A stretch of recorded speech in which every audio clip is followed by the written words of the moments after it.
Rise and shine, roommates. It's your girl, LaSasha Turner, and I'm coming at you with something just a little new, okay? So, if you have been reading up on Instagram, you know that our format changed a little bit, and although we will still be coming with some great individual interviews from entrepreneurs, motivators, and educators, now we're bringing in co-hosts. As you know, I'm going to bring in 4 individual co-hosts who is going to reappear on my episode depending on what exactly they speak about. Today, co-host, he's not even a politician, but because of him, I got into politics, and because of me, he got into politics. So I just call him my political co-host. Every time there's a moment that we need to speak about social, economic, or even political situations, Noah Steverson will be the one sitting at my table in my room, speaking on his thoughts, feelings, and even the research he did and his explanation behind the facts that he found. How are you, Noah? I'm doing good. How are you? I'm good. Today's conversation is about the presidential debate, and we stayed up last night watching both of them. And it was an enjoyment. I don't know about you. Yeah, it was a long night. Yeah. But I think debate 1 really got me more than debate 2. So we're going to jump right into the conversation on what we gathered on the political debate between Joe Biden and President Donald Trump, along with Kamala Harris and Vice President Mike Pence.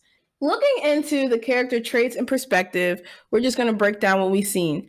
Me and Noah thought it was just easier to analyze one or the other party. Now, it doesn't mean this is the side that we have chosen, this is the side we are defending, or this is the side we're voting for. This was just easier for us to pick out character traits and perspective, to find the points that we want to look for without feeling like it was so much pressure to look in both parties. So my party was Joe Biden and Kamala Harris, and Noah's party was Donald Trump and Mike Pence.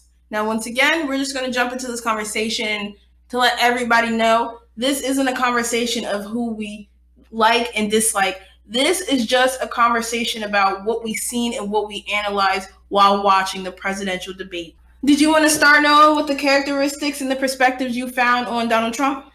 Yes. Well, for one, President Trump was a character, you can say. He was very comedic.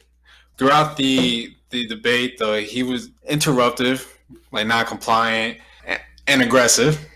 So when I say that he is interrupted, though, because during, when the moderator would give a topic to both parties, for one, Trump will give his perspective on the question, and while it was Biden's turn, it was always like an interrupted thing. Like he had to just step in whenever Biden talked. I viewed it as like he was very defensive. Very defensive, especially over certain topics when he felt like he was being called out or even undermined over the situation. Yeah. What was that?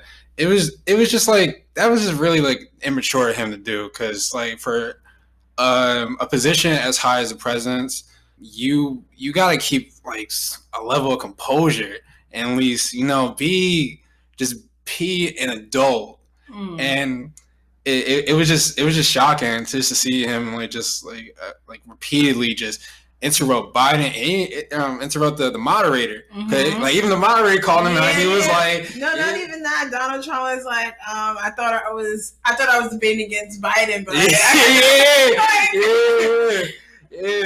But it was like, all through that though, like while it was kind of like immature of him to do, but y'all can't lie, that joke was kind of funny. Like if you was watching that, like y'all probably was laughing just like, and y'all probably thinking in y'all head like, yo, what is he doing? Like, and like just like it got y'all anxiety up. I bet it did, but yeah, I was screaming. But I guess you had a 2-minute time limit, mm-hmm. or it's just to give your point of view on the question. He would just like go. I guess he went over that a couple times. Every time. Yeah. I know it too though. Like he was. It was a weird level of respect going around just with him though. Which when we get into like Pence and Kamala, it was just like they had a certain level of respect though, which right. You didn't really see in that first debate though. Yeah. But it was more leveled. Yeah. But Trump just came out a little too immature though, so it was just shocking. When I was listening to Joe make his points and how he described himself and his future plans, has his character, he was very attentive and considerate. I came to that conclusion because he did speak in the debate that COVID and how it has affected the economy. He made a statement saying that before anything, we needed a plan to reopen. And I find that was very considerate and attentive because Trump had argued that closing states had made our economy fall. He has also made a claim that he believed people feel imprisoned to the point where, and this is Trump saying, people feel imprisoned when it came to quarantine, which I found was selfish because he's looking at more of the money perspective than the health perspective. As of for Joe, he's looking at the health perspective more than the money perspective. I will also say that he is woke. I came to that decision because, and when I say woke, I don't mean like what we like as African American people say like be woke. I believe that he is woke as an individual of the country. He has seen what we have going through. He has pointed them out with no remorse. Biden has argued that because of Trump, we are weaker, sicker, poorer, violent, and segregated, which is true. We had issues going through Obama's presidency, but I feel like there has never been a time worse when Trump was here. He definitely makes us feel divided, not as individuals of colors, but individuals as class. When it comes to like, rich and poor, he has made us feel divided when it comes to individuals as gender and religion, and sicker because of the president we have. That's what I came up with Joe Biden. I really didn't get a lot when it came to his character because he was very stern until the point where it came up with his son, and I would argue that he was sensitive, but who wouldn't be sensitive over that topic? It was very it wasn't right to come at personal matters like that. Facts. To talk about Biden and his son's addiction with it was crack meth or something like that. Yeah. But whatever drug it was. It was cocaine. Oh, cocaine. Well, it's all a drug. Yeah, it's all a drug. But just to come out and try to use that as a weapon to Biden, that was really wrong for him to do. And we even talked about it when we was watching it that you don't know what goes on over there, or in the military. So we don't know if Biden's son possibly had any mental issues going on while he was there. You see a lot of stuff happen, and he was like Iraq or Iran. It was one of them. I also wanted to say when you were speaking about Trump coming at Biden's son, this is also something I also witnessed in the Kamala and Pence debate, is that it seems like Trump and Pence are the type of people that try to pull you out of your character. Yeah. And I definitely applaud. I can't say Joe. I cannot say I applaud Joe Biden, but I do applaud Kamala Harris for staying in her character because it was a time in the debate where Joe was like, "Can you just shut up?"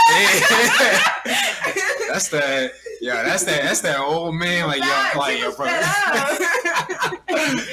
Senator Harris, she held her own, and it was shocking because even right off the gates though, she was just like, "I'm talking. Let me finish my point." She had to pull that black auntie mom thing, which is hilarious though. But it was that's just being respectful. It's just being respectful to not each other's even that. opinion. Take respect out of the window, or respecting that. It's self-respect. I gave you your time, now give me mine. I'm not here just to sit and talk. I'm here to sit and talk. Yeah. So calm down, right? Getting over Joe and Trump, we might as well jump into Kamala and Pence. My traits and perspective on Kamala, just watching how she moves, as I say, body language is a important thing when it comes to conversation. I believe Kamala was perspective. Why? When speaking on her topics and when she got cut off, she would respectfully say, "I'm talking. Can I please talk?" She will respect. She wouldn't be rude to be like, "Can you be quiet?" She wouldn't even use hand gestures, as some people would expect her to do as an African American woman. Like, people want you to use those characteristic traits, clapping your hands and moving your hands. Yeah. And she just carried herself so well because that's what people look for, that neck roll and that eye roll. Like, all them stereotypes that y'all put on the African American community. Right. It ain't always like that, but just between us. Just between us, yeah. So I definitely I congratulate her for that. Pence had his moments where being disruptive, which is like, okay, like let's have fair time on both sides. Like, I get it, you gotta get your point across though, but it's like if you running over at least like 30 seconds, a minute, like you gotta condense it or just get it out fast. Yeah, Biden kind of went back sometimes, but not as much, and I think he barely did. I seen that with Biden too. Like, it seemed like he would like have like so many thoughts going at once though. It's like he'll say, be like, okay, let's do, all right, hold on. Like, it was just, to be honest, it looked like he wasn't thinking fast enough. That's what that age thing coming out. Yeah. Like, it's funny how both candidates are like on the cusp of hitting 80. Do you think we should stop talking about character traits and perspective and jump right into conversation and debate?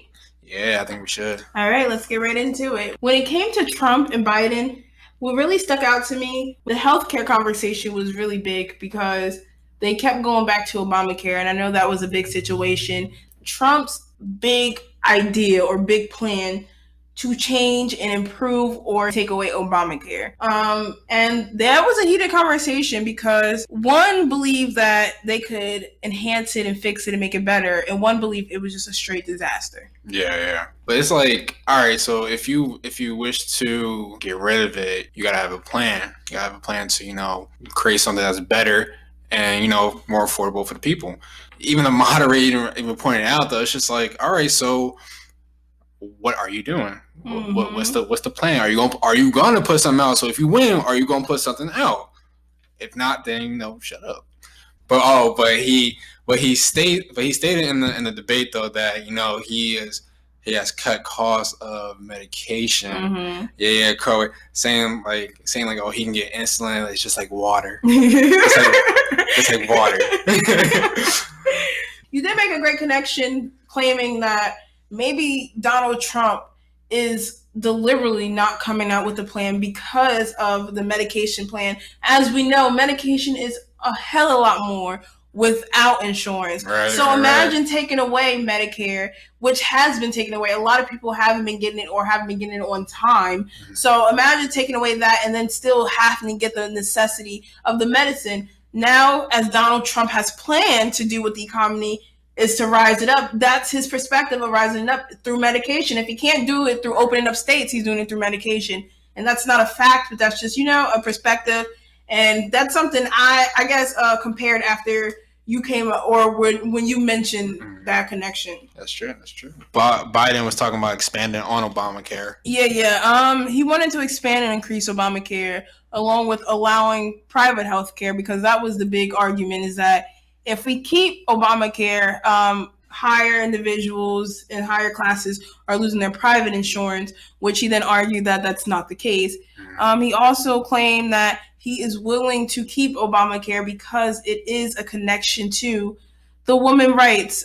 He said that Obamacare has changed the fundamental rights to women, such as their rights to abortion and just being able to feel like they have equal liberation and equal rights in the hospital as a female, which is a great argument. He also claimed that 20 million people would have no insurance if Trump takes away the Affordable Care Act.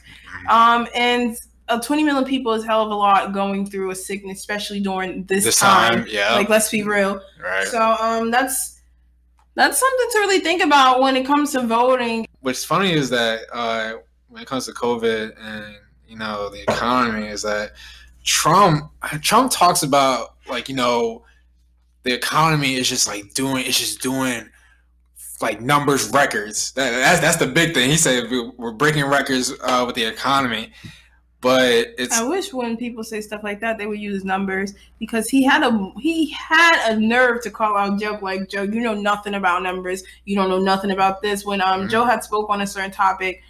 So for him to say that, I feel like come out with numbers then, so we can be more supportive of what you're saying. He tried to come out with the what was it, the swine flu, the swine flu. But then Biden was like, but yeah, not like 200,000 people didn't like die. Right. Yeah. We didn't have to change our way of living. We had to lock down. We had to like this like if it was like that, if it was like that when it came to the swine flu, then I understand. But like this is two different scenarios. Yeah. But like handle it way better. And that's the thing. Trump was more he didn't want the public to fear, and like and that's a bad argument to make, because I think I have viewed Trump as somebody who thinks that he has everything under control. It's not that he didn't want us to fear. And this is, like I'm saying, this is just what I believe, what I have analyzed, just reading between the lines.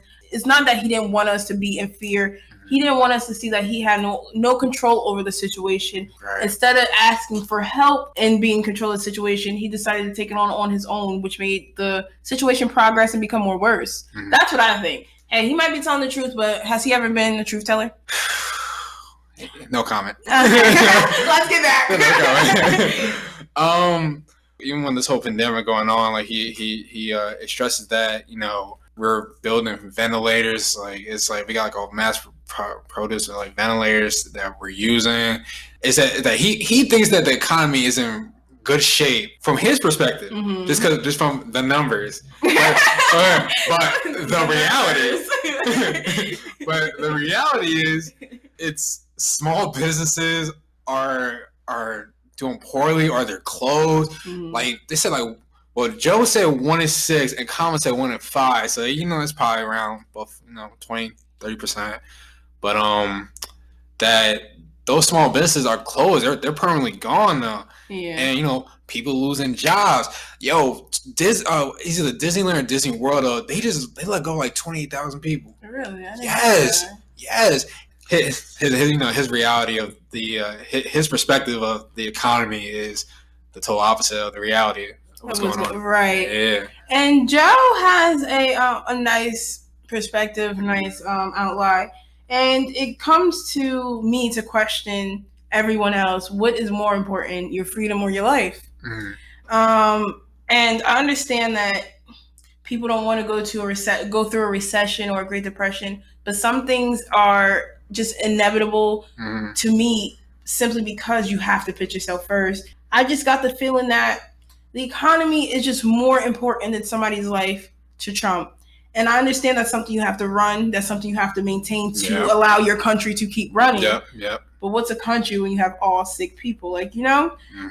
Trump said he believes that the country's in prison due to the shutdown. Okay, that is a true fact. I do get lonely in the house. Yeah. But I also enjoy waking up in the morning knowing that I have a new opportunity and I'm not in the hospital wondering if this is my last day. Exactly. All right? Yeah. He said people want their places open. Through the summer, so many people caught COVID. Well, the funny thing about that, though, because I've seen on social media repeatedly that certain people aren't comfortable wearing the mask because they feel like their rights are being violated. Just to the freedom basically the freedom basically make their own choices, basically. Yeah. So, but it's about getting this thing over with. It's just getting the pandemic over with, get this thing out. And it's not going to be over with for a while because we've been let on so many times. We thought it was going to be over in the summer because it was going to be so hot. Yes. We're down to the end of this debate conversation, and we're just going to hop on 2 to 3 more topics. Social justice and pro-life. I'm actually happy that they brought it up in the debate, simply because it's something that we're going through in this time. It's something that needs to be approached, talked about, and faced head on. It's something that we can't play around with. It's serious. It just like COVID, it involves others' lives and others' livelihoods. When it came to the social justice aspect and the case about Breonna Taylor that the mediator had brought up. Kamala Harris and Pence both apologized, which was very sympathetic. Mm-hmm. What really made me turn my face is that Pence decided to question us on how we believed in the social justice system. And to me, that was ignorance, because you knew how we felt and you knew what we are facing when it came to the social justice aspect and the social justice light. Mm-hmm. It's no secret. So as a viewer, as a citizen, as somebody who is planning to vote, I want to hear not why don't you believe in the justice system. Call them out, just like Kamala Harris did, how she called out the officer who ended George Floyd's life. Yeah. Call them out. At the end of the day, it's not about the belief in the justice system. It's about a certain police. It's not about just the justice system, because I do believe that all cops aren't bad.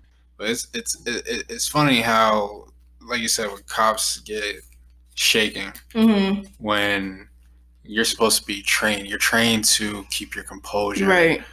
This is a serious job, and we as the public depend on you to protect us, and we literally put our lives in you. Right. So, and a great argument that Kamala made that I was like, and which is so agreeable, which she said bad cops are bad for good cops. Bad cops? Yeah, yes, they are. Yeah. See that, and that's the thing though too. It's like, yeah, the justice system is crappy.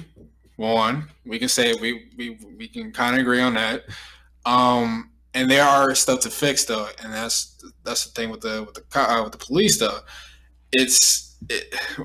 We shouldn't put all cops in the same category, because like we said, we got the good ones that are actually there just to protect and serve. You know, we got the other ones that are just like that.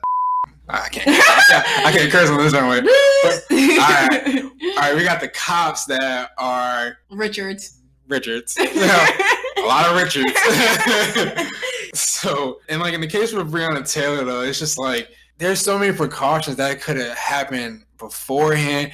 They tried to justify and try to say how she was involved in drug, right? Like in the drug business. At the end of the day, like, and that just drives me crazy too. She was still one of them. She saved lives, just like a police officer. So you just killed your own. Exactly. It's a shame. It is. It's a shame. Things need to change with that, and hopefully, with Senator Harris's background, hopefully she will.